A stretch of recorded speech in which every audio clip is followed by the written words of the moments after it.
orar, vamos a poner delante de Dios este tiempo. Damos gracias a Dios por las oportunidades que nos da y pedimos a Dios que nos ayude a cada vez que vamos a escuchar la palabra de Dios, escucharla como quien quiere aprender, ¿sí? Con ese deseo de aprender, de entender, de preguntarnos y de crecer y conocer más a Dios. Entonces vamos a orar. Padre, gracias te damos, Señor, por tu amor, gracias porque eres muy bueno con nosotros, gracias porque nos has cuidado, nos has permitido estar acá esta mañana, nos da la oportunidad, Señor, de escuchar tu palabra, de enseñar tu palabra, Señor. Gracias, Padre Santo, porque en ella encontramos todo lo necesario para nuestra vida, Señor, para nuestro crecimiento, Señor, para nuestro corazón, Señor. Gracias, Padre Celestial, te imploramos, Señor, tus bendiciones, Señor, que nos des sabiduría, que nos des humildad, Dios, para lo que aprendamos poderlo poner en práctica, para examinar nuestras vidas y cambiar lo que hayamos que cambiar, Señor. Oramos a ti en el nombre de Jesús, amén. Bueno, hoy vamos a estar ya en el capítulo 23 del libro de los Hechos. Entonces, en el capítulo 23 vamos a encontrar varias cosas interesantes. Una de ellas es un mini discurso, la mini continuación del discurso de Pablo, el cual estuvieron hablando hace 8 días, ¿sí? Entonces, esta situación, lo que vamos a estar hablando, como para entrar en contexto, es lo que vino desde el capítulo 21. Recuerdan que Pablo iba ya a viajar a Jerusalén, quería llegar allá, y entonces cuando llegó a Jerusalén lo arrestaron. Aparte de que lo arrestaron, lo sacaron a rastra del templo, ¿sí? Y bueno, eso es lo que pasaba en el capítulo 21. Luego, cuando llegamos al capítulo 22, bueno, la multitud estaba ahí eufórica y queriendo matar a Pablo, pero entonces Pablo, hablando y dando a conocer al tribuno de que él era ciudadano romano, entonces pidió que si podía hablar, ¿sí? Y entonces la defensa que Pablo, más que defensa, fue su testimonio, lo que les dijo a los que lo estaban acusando. Entonces, eso fue lo que se estuvo viendo en el capítulo 22. Nos habla acerca de cómo Pablo relata su conversión. Y es curioso porque él estaba hablando y cuando llegó y dijo en el capítulo 22, el versículo 21, dice: pero me dijo, ve, porque yo te enviaré lejos a los gentiles. Esto le dijo Jesús a Pablo. Y entonces ahí las personas se llenaron de más ira, ¿sí? Tanto así que se desesperaron, lanzaban polvo, lanzaban sus ropas, estaban tan en contra de lo que Pablo había dicho. Entonces aquí no pudieron continuar con ese discurso. Entonces en el capítulo 23 dice, desde el versículo 30 del capítulo 23, dice: al día siguiente, queriendo saber de cierto la causa por la cual le acusaban los judíos, le soltó de las cadenas y mandó venir a los principales sacerdotes y a todo el concilio, y sacando a Pablo le presentó a ellos. Entonces, ¿qué pasaba? Que el tribuno en el capítulo 22 había preguntado qué es lo que pasaba con este hombre, qué había hecho. Pero entonces unos decían una cosa, otros decían otra cosa y él no entendía. Por eso aquí en el capítulo 20, en el versículo 30 dice que al día siguiente, queriendo saber de cierto la causa por la cual le acusaban, él volvió a sacar a Pablo, ¿sí? Y entonces dice el versículo 23, dice: entonces Pablo, mirando fijamente al concilio, dijo: varones hermanos, yo con toda buena conciencia he vivido delante de Dios hasta el día de hoy. El sumo sacerdote Ananías, bueno, vamos a leer hasta el versículo 10. El sumo sacerdote Ananías ordenó entonces a los que estaban junto a él que le golpeasen en la boca. Entonces Pablo le dijo: Dios te golpeará a ti, pared blanqueada. ¿Estás tú sentado para juzgarme conforme a la ley y quebrantando la ley me mandas golpear? Los que estaban presentes dijeron: ¿al sumo sacerdote de Dios injuras? Pablo dijo: ¿no sabía, hermanos, que era el sumo sacerdote, pues escrito está: no maldecirás a un príncipe de tu pueblo. Entonces Pablo, notando que una parte era de saduceos y otra de fariseos, alzó la voz al concilio: varones hermanos, yo soy fariseo, hijo de fariseo. Acerca de la esperanza y de la resurrección de los muertos se me juzga. Cuando dijo esto, se produjo disensión entre los fariseos y los saduceos, y la asamblea se dividió, porque los saduceos dicen que no hay resurrección, ni ángel, ni espíritu, pero los fariseos afirman estas cosas. Y hubo un gran vocerío, y levantándose los escribas de la parte de los fariseos, contendían diciendo: ningún mal hallamos en este hombre, que si un espíritu le ha hablado o un ángel, no resistamos a Dios. Y habiendo grande disensión, el tribuno, teniendo temor de que Pablo fuese despedazado por ellos, mandó que bajasen soldados y le arrebatasen de en medio de ellos, y le llevasen a la fortaleza. Hasta ahí.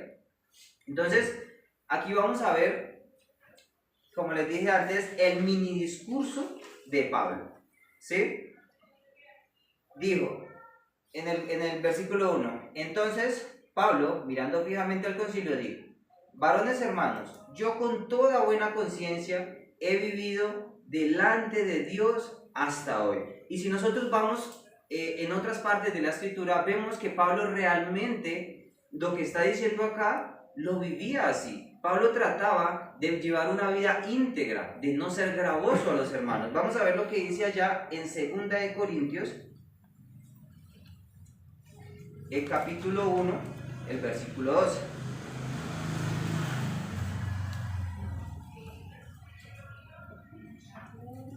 Dice: porque nuestra gloria es esta, el testimonio de nuestra conciencia, que con sencillez y sinceridad de Dios, no con sabiduría humana, sino con la gracia de Dios, nos hemos conducido en el mundo, y mucho más con vosotros. ¿Sí? Entonces, también en el capítulo 19, en el 20, cuando Pablo llegó a los Efesios, ¿sí? Que Pablo se encontró con Ananías y Zafira, y como no tenía el dinero en ese momento, empezaba a hacer carpas, ¿sí? Ese era el trabajo de Pablo cuando no estaba demasiado ocupado en el evangelio, llevando la palabra, ¿sí? Entonces Pablo trataba de no ser gravoso a los hermanos, de no ponerle cargas a los hermanos. Y vemos algo muy importante aquí, que nos lleva también a examinarnos a nosotros. Él con toda seguridad dice: varones hermanos, yo con toda buena conciencia he vivido delante de Dios hasta el día de hoy. Entonces esto nos lleva a preguntarnos a nosotros: yo puedo decir que con toda buena conciencia he vivido delante de Dios hasta el día de hoy. ¿Cómo está su conciencia delante de Dios? ¿Sí? Eso nos lleva a examinarnos a nosotros. Y entonces el hombre por sí solo no puede saber hasta dónde está su conciencia, ¿sí? Qué tan limpia está su conciencia, pero Dios sí lo sabe, ¿sí? Y nosotros, cuando nos examinamos, podemos empezar a ver cómo estamos viviendo delante de Dios. Entonces, la pregunta: ¿ha vivido usted con buena conciencia o con limpia conciencia delante de Dios? ¿Está viviendo? ¿Sí? Entonces, luego de esto, les había dicho que era una mini continuación del discurso, porque el sumo sacerdote Ananías ordenó a los que estaban junto a Pablo que le golpeasen en la boca. ¿Sí? Pablo dijo esto: varones hermanos, con toda limpia conciencia he vivido delante de Dios hasta el día de hoy. Y de una vez el sumo sacerdote mandó que le golpearan en la boca. ¿Sí? Pues imagínense, golpeándolo, ¿quién iba a poder seguir hablando, cierto? Entonces, ¿quién era ese sumo sacerdote? El nombre Ananías significa Jehová ha obrado con gracia, ¿sí? Pero este sumo sacerdote era conocido como un glotón, que buscaba sus propios beneficios.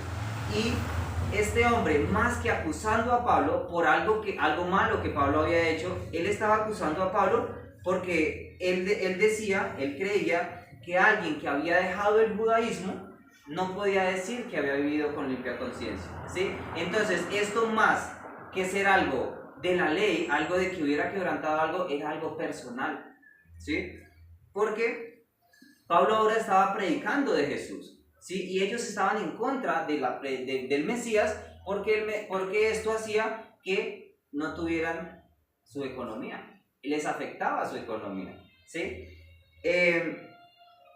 Entonces, dice el versículo 3, dice, entonces Pablo dijo, Dios te golpeará a ti, pared blanqueada. ¿Estás tú sentado para juzgarme conforme a la ley y quebrantando la ley me golpeas?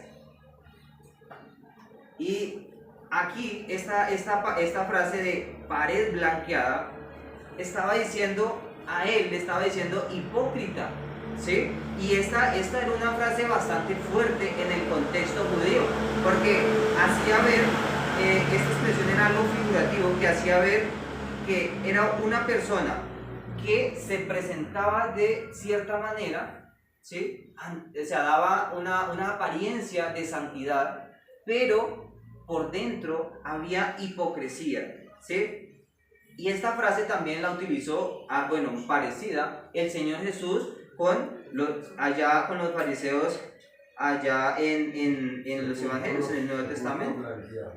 Sepulcros blanqueados, sí. Y entonces, esto de sepulcros blanqueados tenía casi la misma, el mismo significado, ¿sí? De que se mostraban de cierta manera, pero por dentro estaban llenos de inmundicia, ¿sí? Podridos. Entonces, la altivez de este sacerdote, porque la actitud que Ananías tuvo era una actitud que estaba totalmente en contra de la ley, ¿sí? Él, así como ahora vemos que a una persona, a alguien que coge, no lo pueden acusar si no se le demuestra, o sea, alguien es culpable, es inocente a menos de que se demuestre lo contrario, ¿sí? Entonces, a Pablo aún no lo habían acusado, no lo habían condenado, ¿sí? Pero él lo estaba tratando como si ya fuera, o sea, ya para él ya estaba condenado a muerte. Y entonces dice, los que estaban presentes dijeron al sumo sacerdote de Dios sin juras. Pablo dijo, no sabía, hermanos, que era sumo sacerdote, pues escrito está, no maldecirás a un príncipe de tu pueblo. Y aquí Pablo estaba citando allá en Éxodos, en la ley, ¿sí? Luego dice, entonces Pablo, notando que una parte era de saduceos y otra de fariseos, alzó la voz en el concilio.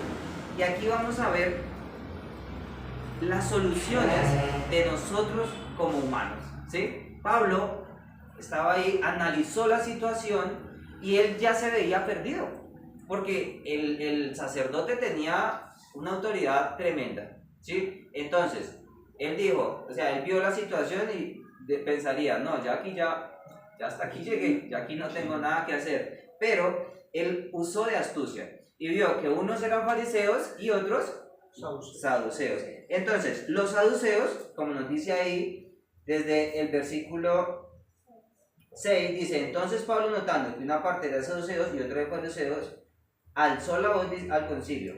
No, esa no era. Aquí el 7. Cuando dijo esto, se produjo disensión entre los fariseos y los saduceos y la asamblea se dividió. ¿Por qué? ¿Qué era lo que decían los saduceos? Los saduceos no creían en la resurrección, ¿sí? Ellos no creían que los ángeles, no creían que en el espíritu, ¿sí? Entonces, los fariseos iban en contra de estos. Ellos creían que la única revelación era el Pentateuco, ¿sí? Eso era lo único. Entonces, y ellos en los escritos siguientes, ellos no creían en eso. Para ellos solo era el Pentateuco. Por el contrario, los fariseos, ellos eran todo lo contrario a los saduceos. Ellos sí creían en la resurrección. Por eso fue que Pablo usó de astucia en ese momento y dijo, lo estoy parafraseando, me están condenando porque yo estoy enseñando acerca de la resurrección. Dice, varones hermanos, yo soy fariseo, hijo de fariseos, acerca de la esperanza de la resurrección de los muertos, se me juzga. ¿Sí ven? Entonces, claro, como los saduceos decían que no había resurrección y los fariseos sí, entonces se formó el problema más grande ahí. Y dice, hubo un gran vocerío, levantándose los escribas de parte de los fariseos, contendían diciendo: ningún mal hallamos en este hombre, que si un espíritu le ha hablado o un ángel, no resistamos a Dios.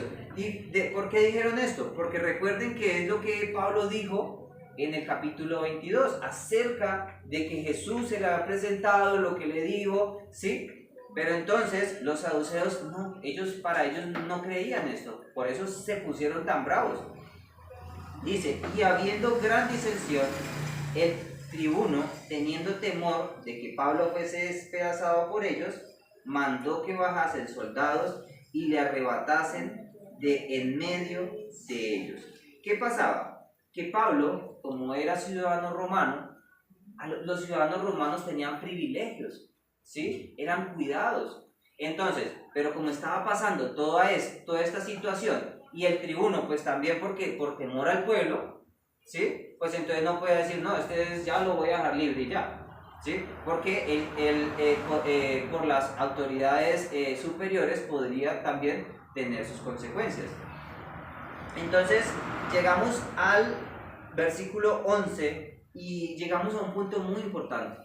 Dice el versículo 11: a la noche siguiente se le presentó el Señor y le dijo: ten ánimo, Pablo, pues como has testificado de mí en Jerusalén, así es necesario que testifiques también en Roma. Entonces, si el Señor le dijo a Pablo: ten ánimo, ¿qué podemos entender? Que estaba desanimado, ¿cierto?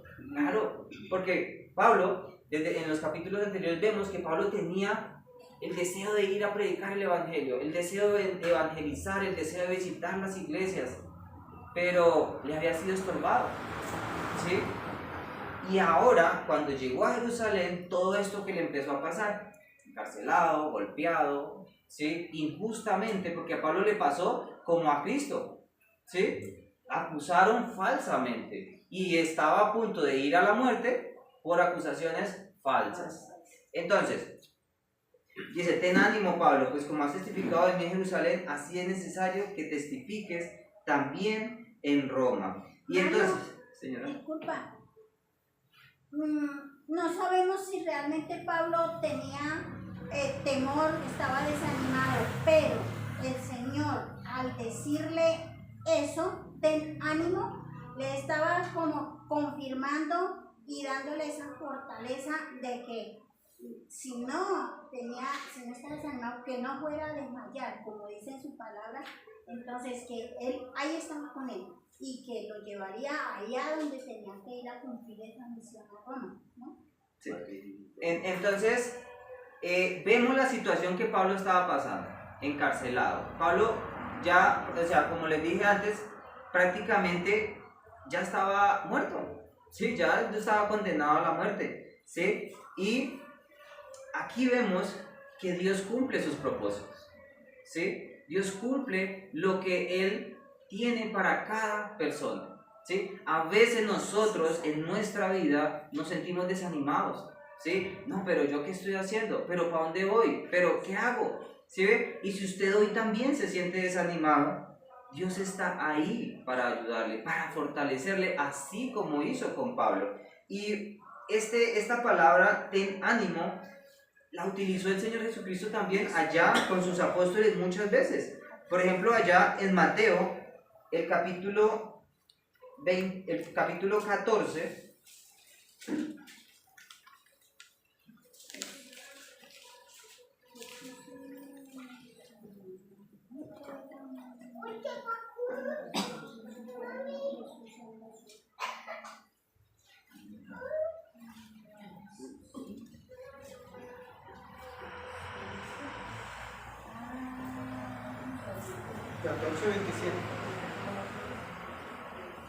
Mateo 14, 27. Yo soy, no te mates. sí. Dice: pero enseguida Jesús le habló diciendo: tened ánimo, soy yo, no temáis. ¿Y qué estaba pasando aquí? Ellos estaban en la barca en el mar y Jesús llegó del otro lado, ¿sí? Entonces ellos se asustaron. Un fantasma que sí, no entendían qué estaba pasando. Estaban asustados. pero Jesús le dijo, ten ánimo, yo soy, ¿sí? Entonces, esta palabra era importante tanto en este contexto de los apóstoles, aquí con Pablo, pero también es importante hoy para cada uno de nosotros, ¿sí? Si usted lleva su vida cristiana, empezó su vida cristiana, pero no sabe qué hacer, tenga ánimo, Dios está ahí, pídale a Dios que le va a ayudar, ¿sí? Si usted aún no ha recibido a Cristo y tiene dudas y no sabe qué hacer, tenga ánimo, Dios está ahí. El Señor dice que creamos en Jesús, ¿sí? Que Cristo murió por nuestros pecados, resucitó de los muertos, y creemos esto, seremos salvos. Entonces, esta palabra es muy importante. Y aquí en el versículo 11 podemos ver dos cosas. Dios animando a Pablo, siga, persista, ¿sí? Y también diciéndole el trabajo que tenía que hacer, ¿sí? Pablo, como les dije anteriormente, él quería ir a evangelizar, quería ir a visitar las iglesias, quería ir a seguir trabajando por la obra de Dios, ¿sí? Aquí se le estaba buscando sus planes, ¿sí? Y él prácticamente ahí, si nosotros estuviéramos en esa condición de Pablo, ¿cómo nos sentiríamos?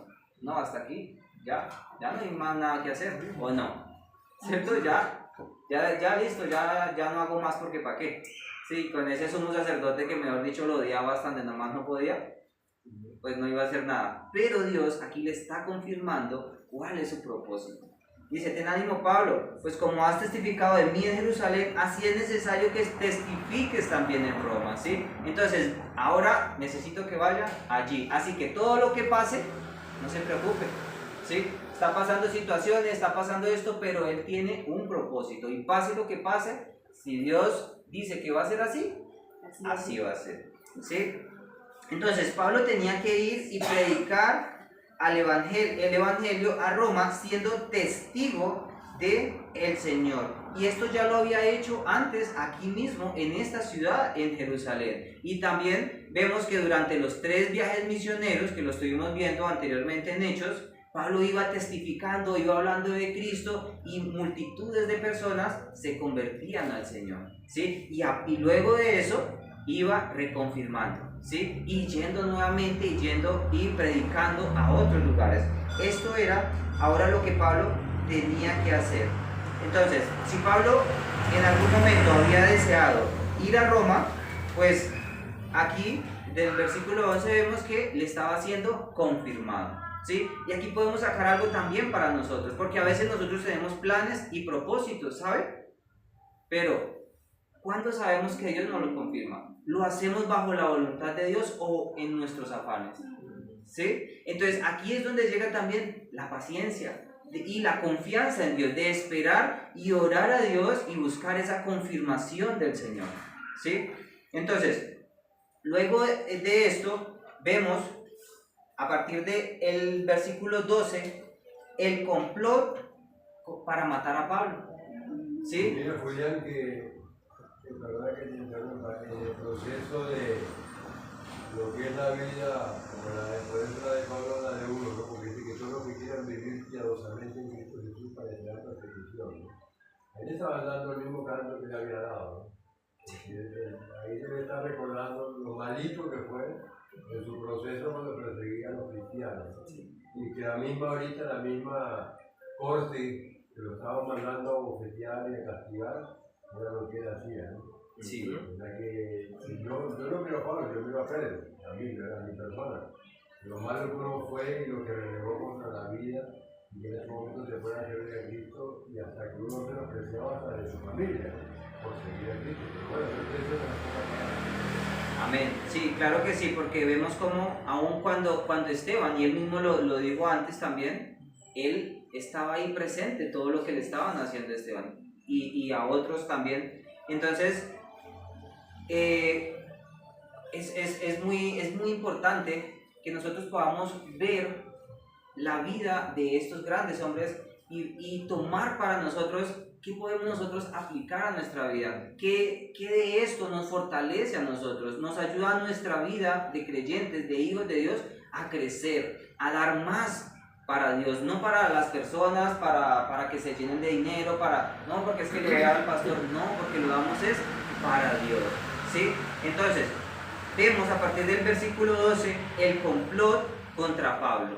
Estos hombres odiaban tanto a Pablo y aquí podemos ver el deseo de que no continuara, ¿sí? Y probablemente esto eran de los extremistas, que ellos no reparaban en matar a quien fuera por sus propios deseos, por sus propios beneficios. Entonces dice desde el versículo 12, dice, venido el día siguiente, algunos de los judíos tomaron un complot y se juntaron bajo maldición diciendo que no comerían ni beberían hasta que hubiesen dado muerte a Pablo. Eran más de 40 los que habían hecho esta conjuración, los cuales fueron a los principales sacerdotes y a los ancianos y dijeron, nosotros hemos juramentado bajo maldición y a no gustar nada hasta que hayamos dado muerte a Pablo. Ahora pues, vosotros, con el concilio, requerid al tribuno que le traiga mañana entre vosotros, como queréis indagar alguna cosa más cierta acerca de él, nosotros estaremos listos para matarle antes que llegue. Mas el hijo de la hermana de Pablo, oyendo hablar de la celda, fue y entró en la fortaleza y dio aviso a Pablo. Pablo, llamando a uno de los centuriones, dijo, lleva a este joven ante el tribuno porque tiene cierto aviso que dar. Él entonces tomándole le llevó al tribuno y dijo, el preso Pablo me llamó y me rogó que trajese ante ti a este joven, que tiene algo que hablar. El tribuno tomando de la mano y retirándose aparte le preguntó, ¿qué es lo que tienes que decirme? Él le dijo, los judíos han convenido en rogarte que mañana lleves a Pablo ante el concilio, como que van a inquirir alguna cosa más cierta acerca de él, pero tú no le creas, porque más de 40 hombres de ellos le acechan, los cuales se han juramentado bajo maldición a no comer ni beber hasta que hayan dado muerte, y ahora están listos esperando tu promesa. Entonces el tribuno despidió al joven, mandándole que a nadie dijese que le había dado aviso de eso. Más de 40 hombres, era una cantidad grande, ¿cierto? Contra uno, ahí podemos ver el odio que le tenían, ¿sí? Y más que 40, vemos lo cochino que es la política, ¿no? Porque ellos estaban detrás de eso para meterle la presión y a que otros lo mataran. Adicional a eso, exacto. Y vemos, como escuchamos acá, la mermelada, ¿no? Porque los que juramentaron ir a matar a Pablo fueron ante el concilio y le dijeron, vamos a hacer esto. Y el concilio le dijo, no. Antes, entre todos, o sea que no eran 40, pero los que juramentaron. Pero vemos que aquí el complot era muchísimo más grande que los 40, porque estaba todo el concilio también. ¿Sí ve? Y entonces, ¿cuál fue lo que dijeron? Entonces el concilio va y le dice al tribuno que van a indagar algo más acerca de Pablo, ¿sí? Y luego nosotros lo matamos. Entonces aquí, según la historia, este juramento era algo serio. Sí, era algo serio. Y estas personas no reparaban en su propia vida. Porque si ellos se iban a meter a atacar a Pablo, la guardia que estaba cuidando a Pablo, los podían matar también a ellos. Sí, se iba a formar un problema grande. Pero ellos no reparaban en eso, ellos no le ponían cuidado a eso. Ellos querían ir a matar a Pablo. Sí, perdona. Tanto así, en eso consistió el juramento, ¿no? Que se juramentaron de muerte, ¿no? Y hasta dar muerte a Pablo. Y vemos de igual manera lo maravilloso que es Dios, ¿no? Que todo lo que hablamos, Dios lo oye. Dios lo oye. Y Jesús, hablando de eso, dijo que no hay nada oculto que no de ser manifiesto, ¿no? Y luego vemos más atrás el caso de Eliseo, ¿no? Cómo Dios le permitía saber lo que el enemigo del pueblo de Israel planeaba para hacerle celada y emboscada al reino de Israel. Y advertía al rey de Israel y no se metía por esos lados para no ser emboscado, y este rey enemigo dice, ¿quién de vosotros, a su siervo, no? Está a favor del rey de Israel, ¿no? Entonces, eso nos pone a pensar, ¿no? Dos cosas. Uno, lo que Dios todo lo oye. Dios conoce nuestros más íntimos pensamientos, ¿sí? Y dos, ¿qué pasó con esos señores? Se murieron de hambre, hermanos. Se murieron de hambre porque no lograron matar a Pablo y no podían comer hasta dar muerte a Pablo, pero no lograron matar a Pablo, entonces se murieron de hambre. Sí, eso se juramentaron. Y si se echaron para atrás, peor aún. Por lo que mi hermano está compartiendo, históricamente era un juramento, porque ellos creían que, igual que, como dijo Pedro y dice la Biblia, pensaban que estaban agradando a Dios así. Más adelante Pablo va a decir eso, ¿no? Que cuando era Saulo, él creía que de esa manera estaba sirviendo a Dios, agradando a Dios. Pues que uno, Dios todo lo oye, mi hermano, todo lo sabe. Vamos a verlo en el caso del sobrino de él, ¿sí? Y dos, ¿qué pasó con esas personas? Se murieron, se desnutrieron porque no podían echarse para atrás a ese juramento de muerte en el cual dice, ¿sí? Gracias. Y pastor, y la celada que ellos estaban tendiendo, se la estaban tendiendo era al tribuno, ¿no? Para que el tribuno engañado, pensando, no, o sea, pensaban que a Pablo, eso, que lo trajera para entonces para entonces ellos, esa celada iba contra el tribuno directamente, para entonces ellos lograr su objetivo. Sí, y entonces aquí vemos un intento para matar a Pablo.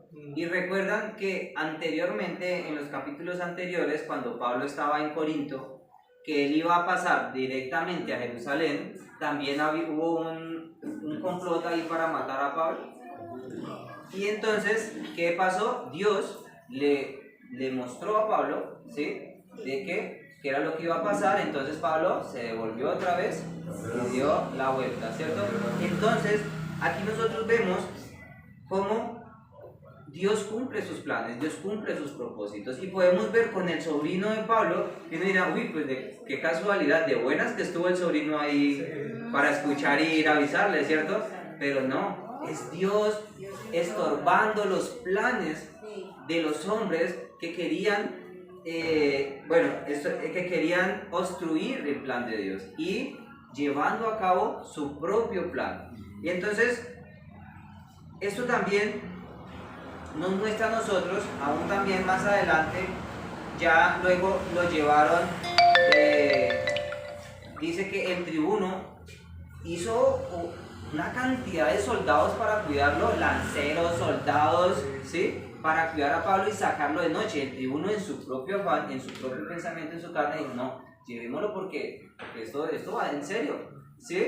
Y entonces, el esfuerzo humano, ¿sí? El esfuerzo propio por nosotros hacer lo que nosotros pensamos que está bien, ¿sí? Pero entonces aquí podemos ver que el propósito y el plan de Dios se iba a cumplir, ¿sí? Pasara lo que pasara.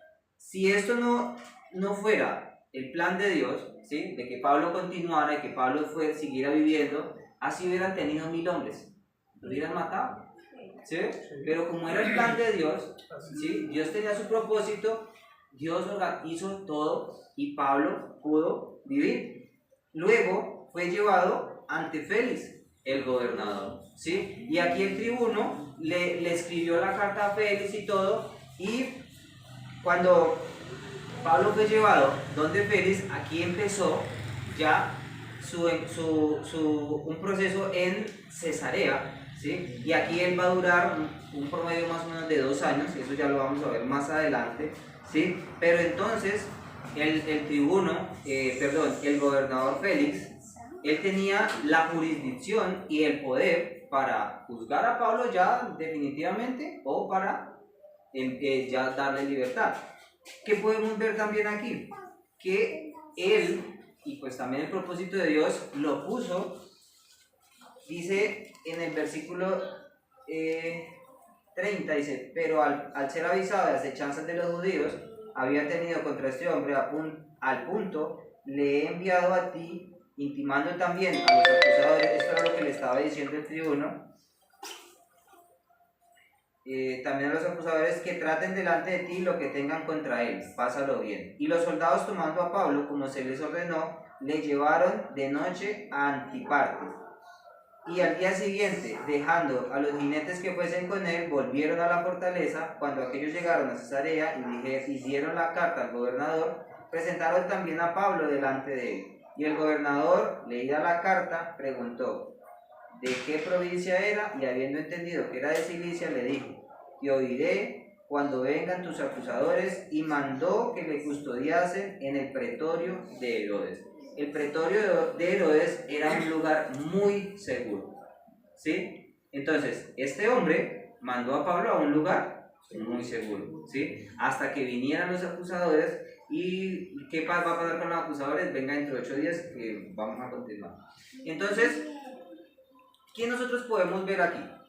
Uno, que así como Pablo, con toda seguridad, dijo: yo con toda buena conciencia he vivido delante de Dios hasta el día de hoy, nosotros, como les dije antes, nos examinemos, ¿sí? ¿Cómo está nuestra vida delante de Dios? ¿Sí? ¿Cómo está nuestra relación con Dios? Desde que yo creí en Jesús, ¿qué he hecho con lo que Dios me ha dado? Con los dones que el Espíritu Santo ha puesto en mí. ¿Qué he hecho con mis capacidades? ¿Me he quedado sentado esperando? ¿Sí? ¿O he vivido mi vida con toda buena conciencia en mi hogar, en mi familia, en la iglesia, en todo lugar? 2. ¿Hay algo que te está haciendo estar desanimado? Si hay algo que te está haciendo estar desanimado, que no te deja continuar, que te tiene estancado, ore a Dios. Él es fiel, Él nos ayuda, Él está con nosotros. La situación se va a poner difícil como se le puso a Pablo, pues tanto como a Pablo quizá no, pero la situación a veces se pone difícil, ¿sí? Pero Dios está ahí para fortalecernos, así que el desánimo no podemos permitir que nos estanque. ¿El desánimo permitió a Pablo estancarse? ¿Pablo se estancó por todas estas situaciones? No, porque ese Dios es un estaba ejemplo, con él. señora. No, porque Dios estaba con él y él Exacto. siempre estaba ahí. ¿Y qué de diferente tiene Pablo de nosotros? Como Pues para que digamos nosotros, es que Dios sí estaba con Pablo, pero no con nosotros. Dios está con nosotros también, ¿no? Si no, no Exacto. estuviéramos en esta mañana aquí. Ajá, entonces ese es nuestro ánimo, que Dios también está con nosotros, como estuvo con todos esos hombres a través de la Escritura, también está con nosotros. ¿Sí? Y otra pregunta, ¿usted está buscando cumplir el mandato de Dios para su vida? La gran comisión: ir, predicar y hacer discípulos. ¿Sí? Entonces, ¿usted está buscando cumplir el mandato de Dios para su vida? ¿Cuál es el propósito que Dios tiene para usted? ¿Sí? Entonces, aunque la situación, aunque nuestra vida a veces se torna difícil, recuerde, mi hermano, que Dios está con nosotros en todo momento. ¿Sí? Él no es que a veces sí, no, ahorita no, dejémoslo. Nunca te dejaré ni te desampararé. Amén. ¿Sí? Él siempre va a estar con nosotros. Entonces, ánimo, ¿sí? Ánimo, miremos el ejemplo de Pablo, miremos el ejemplo de los apóstoles, ¿sí? En ninguna situación. Ahora, piense usted, mi situación es más difícil que la de Pablo como para yo dejar de lado mi vida cristiana. No. ¿Sí? Ahí podemos también indagar en nuestra vida. ¿Sí? Entonces, ánimo que de la mano de Dios todo lo vamos a poder hacer.